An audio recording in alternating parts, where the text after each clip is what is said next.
What does it really take to transform your life from zero to extraordinary? Few people embody that journey better than Arnold Schwarzenegger.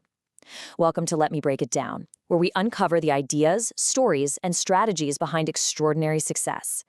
Through animated documentaries, we make complex journeys simple to understand. So today, we're actually looking past that whole myth of the overnight action hero. Instead, we're going to break down the reality of the exact mindset, the habits, and the decisions that built an absolute empire. We're going to start our story with a pretty cinematic contrast. Just picture it. It's 1968. A young Arnold arrives in America. Now, he doesn't speak the language well, he has zero connections, and he literally has absolutely nothing to his name. Nothing except this raw, undeniable determination. Part 1. Empty pockets, full dreams. To really understand the immense hunger Arnold brought to America in 1968, we actually have to rewind a bit, back to 1947. That's the year he was born in Austria, right in the really bleak aftermath of the Second World War. And growing up in a post-war environment meant growing up with very, very little. We're talking about a gray reality defined by food rationing, super scarce resources, and incredibly strict household rules. Now, most people, they look at starting from absolute zero like that as a massive disadvantage, right? Like a totally valid reason to lower your expectations. But Arnold, he didn't look at his lack of resources as a hurdle at all. Instead, he framed it as a highly calculated starting point. That resource-deprived world, it was the very forge that created his ambition. He didn't just want to simply leave his hometown. He developed this deep, burning desire to completely outgrow his surroundings. Arnold actually defined this feeling perfectly. He called it having a fire in the belly. The idea is that growing up without all those basic comforts that we completely take for granted today, well, it naturally just makes you hungrier for success. Because hard work is basically the only logical way out, you simply don't shy away from it. And this wasn't just some nice philosophical idea for him, it directly translated into his daily habits. It's exactly why he was willing to train for hours in these freezing, unheated gyms during brutal Austrian winters while everyone else just stayed home. In his mind, his poverty wasn't a tragedy. It was the exact psychological ingredient he needed. He took that complete lack of comfort and literally turned it into practical fuel. So, let's move on to part 2, escaping the normal life. As Arnold's ambition started to really grow, he ran into a massive conflict, which was basically the heavy gravity of normal expectations.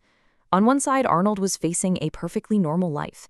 His parents, especially his father, had a very specific traditional path totally mapped out for him. They wanted him to just stay in Austria, work in a local factory, or maybe become a police officer, just like his dad. Basically, they wanted safety. They wanted predictability. But on the other side of that scale was Arnold's vision. He possessed this absolutely unwavering belief that he was born for something unique, something big. He recognized early on that his parents' vision was exactly that. It was theirs. It wasn't his. And honestly, separating your own massive vision from the well-meaning but kind of limiting expectations of your family or society, that is very often the very first incredibly difficult decision that any highly successful person has to make.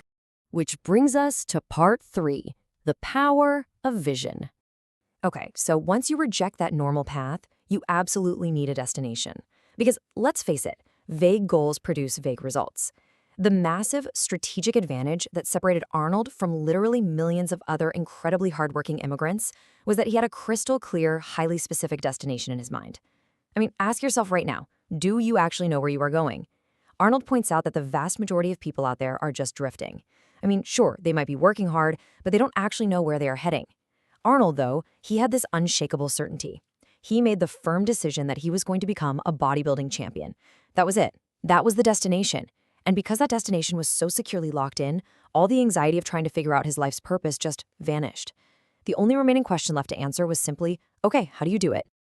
As Arnold himself says, when you have a goal, when you have a vision, everything becomes easy. Now hold on, we really need to separate the myth from the reality here for a second. He definitely doesn't mean the physical work was easy.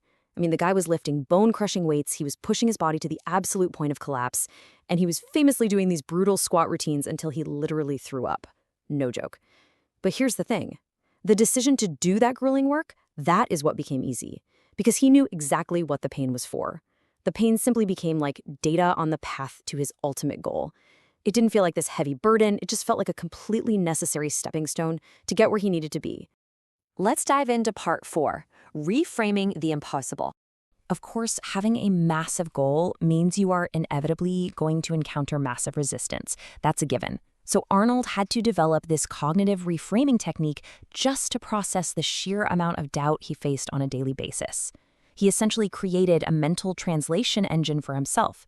When someone looked him dead in the eye and said, "It can't be done," his brain literally just didn't process the negativity. Think about when he first transitioned to acting.